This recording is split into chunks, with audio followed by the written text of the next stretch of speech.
بسم اللہ الرحمن الرحیم۔ السلام علیکم۔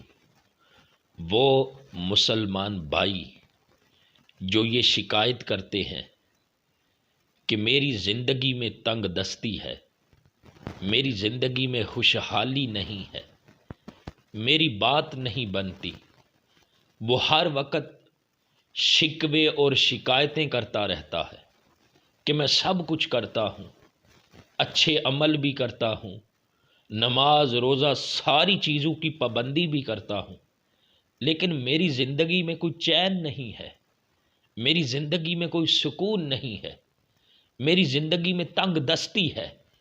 ایسے تمام دوستوں کے لیے آج کی یہ ویڈیو بہت اہم ہونے والی ہے، اور یہ چیز میں آپ کو ایک مثال کے ذریعے سے سمجھاؤں گا تاکہ مثال کے ذریعے سے اچھی سمجھ آئے گی۔ ایک دن باورچی کے پاس بیٹھا تھا اور باورچی کچن کا کام کاج کرنے میں مصروف تھا۔ میں اس کے پاس بیٹھ گیا، اس سے پوچھا کہ یار میں نماز بھی پڑھتا ہوں، روزے بھی رکھتا ہوں، اچھے کام بھی کرتا ہوں، برے کاموں سے بچتا بھی ہوں، لیکن میری زندگی میں سکون نہیں ہے، میری زندگی میں تنگ دستی ہے، بے چینی ہے۔ باورچی نے کہا صاحب بیٹھ جائیں، ذرا ہنڈیا پک لے نا، پھر اس کے بعد بات کرتے ہیں۔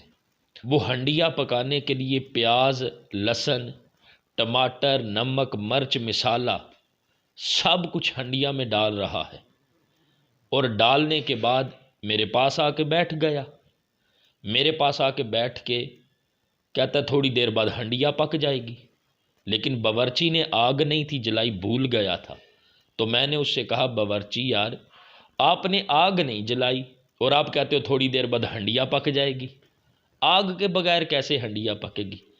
باورچی نے کہا صاحب میں آپ کو یہی سمجھانا چاہتا ہوں کہ ہنڈیا کے اندر میں نے سارا کچھ ڈال دیا ہے، لیکن ہنڈیا پکے گی نہیں جب تک اس کے نیچے آگ نہیں جلاؤں گا۔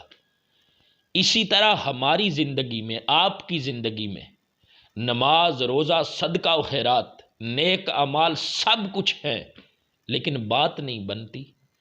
بات اس وقت تک نہیں بنے گی جب تک آپ تقوی اور پرہیزگاری کی آگ پر خود کو نہیں پکاؤ گے، جب تک تقوی اور پرہیزگاری کی آگ پر خود کو نہیں چڑھاؤ گے تب تک بات نہیں بنے گی۔ سب کچھ ہوتا ہے، بات نہیں بنتی، بات اسی وقت بنتی ہے، اور وہ تقوی اور پرہیزگاری کی آگ آپ نے لگانی ہے۔ کس طرح؟ اپنے ضمیر کے ذریعے سے اور اپنے کردار کے ذریعے سے وہ آگ لگانی ہے۔ تو آج ہی سے اپنی زندگی سے بغض، حسد، کینہ، منافقت، عداوت، دشمنی، اس طرح کی تمام جو چیزیں ہیں وہ چھٹک دو، وہ نکال دو، اور خود کو اللہ کی مخلوق کی خدمت کا تڑکا لگاؤ۔